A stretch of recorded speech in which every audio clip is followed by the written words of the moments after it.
Hi guys, I'm Seb Tudor, I'm the man on the Silver Mountain. Welcome back. Today I just wanted to talk about kind of what coaching is, or rather what kind of coaching I do is. That didn't make any sense, did it?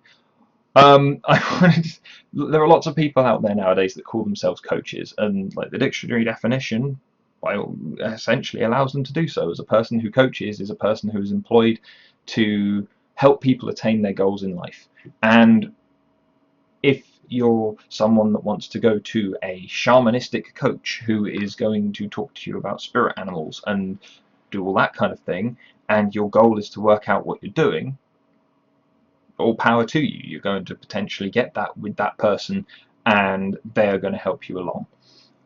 However, in regards to the personal and corporate coaching that I do, um, it's very much more um, a client will come along, be they a company or an individual or a couple or a set of parents with a younger individual or um, whoever, small business, um, regardless of which area they come from, what their issue is, the practice is very much based in psychology. It's very much based in tried and tested methodologies, and it's very much tested in reflection. And the coach's job is to listen and kind of pass back the information that someone is providing, um, to give them a bit more insight and perspective on their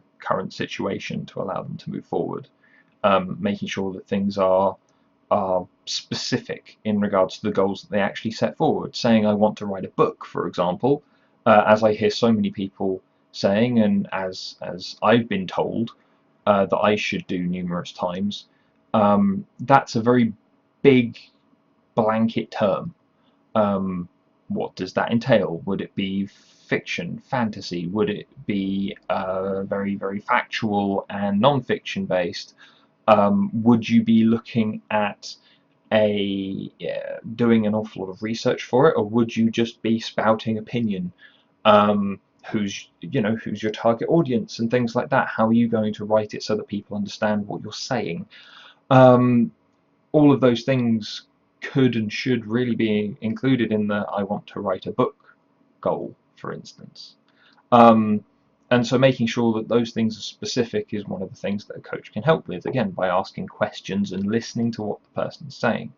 Moving on to things like making sure that they understand how realistic that is. If you say, I want to write a book again, and I don't know, you don't have access to any of the materials or any expertise for the subject that you want to write in. So if a client came to me and said, I want to write a book on rocket science, and they couldn't read, couldn't write, weren't in any way qualified to talk on the subject, then obviously that would be a slightly more unrealistic goal for them until they had jumped through certain hoops beforehand, such as learning how to understand and produce kind of written content. Um, and so then you're looking for opportunities and ways for people to move forward, and those tend to be the easy bits, because once you've worked out the bits before, if you can do it, you can do it. If you know what you're doing, then again, straightforward process. Um,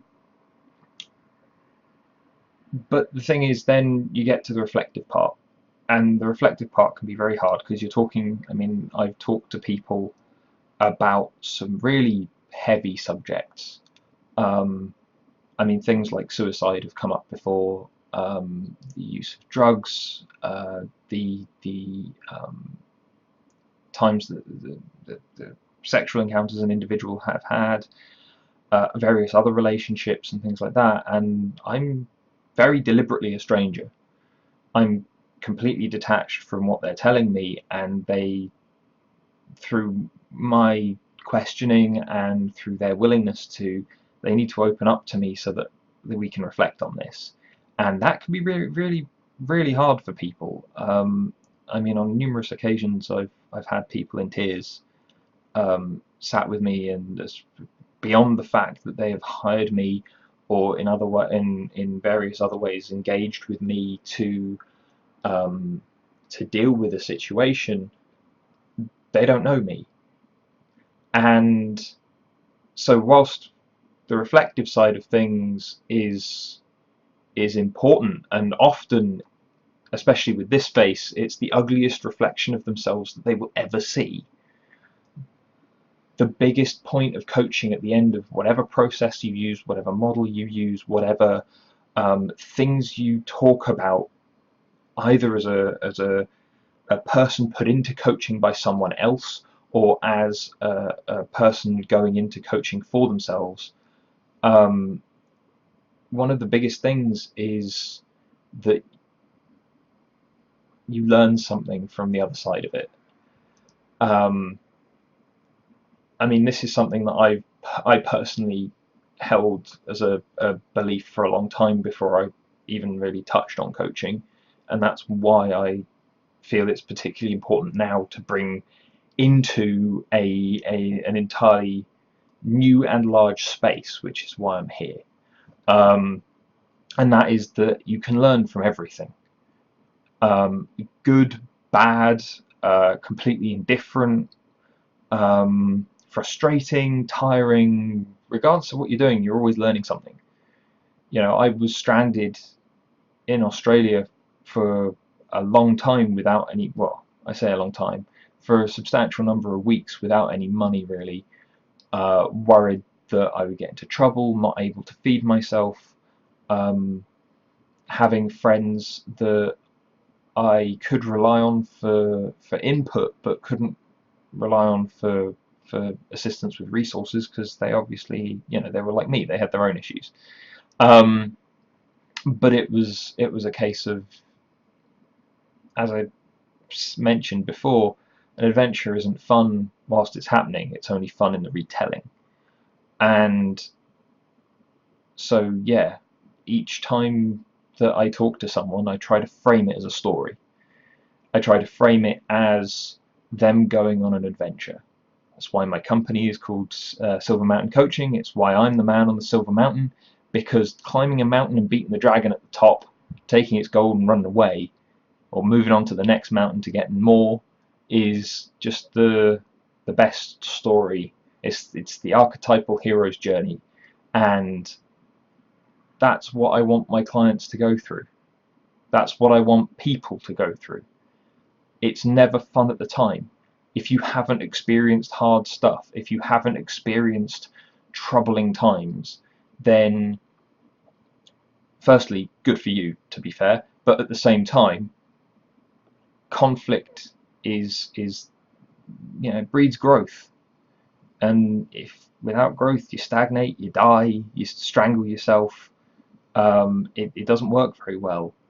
You get stuck in a little kind of comfort zone bubble made of crystal, and you know, it doesn't do anyone any favors, be they people interacting with you, people that care about you, or anything like that. And so again, that's why I want to just quickly talk about how coaching works, or what it is, at least as far as I'm concerned. But yeah, as I said, it's all about climbing the mountain and keeping the stories going, and making sure that when bad stuff happens, you just make it a good part of the story, and that's it. You learn from it and you move on. Anyway, my name's Seb. Again, thank you very much for watching. If you maybe not liked, but if something that I just said resonated with you, or if you're interested in seeing more content, especially as I'm hoping to do a lot more on some of these bigger issues and bigger stories that I've been talking about just now, then that I've been dealing with clients, then please feel free to subscribe. Be nice if I could speak, wouldn't it? But yeah, feel free to subscribe, and if not, then it was nice of you to drop by. Take care.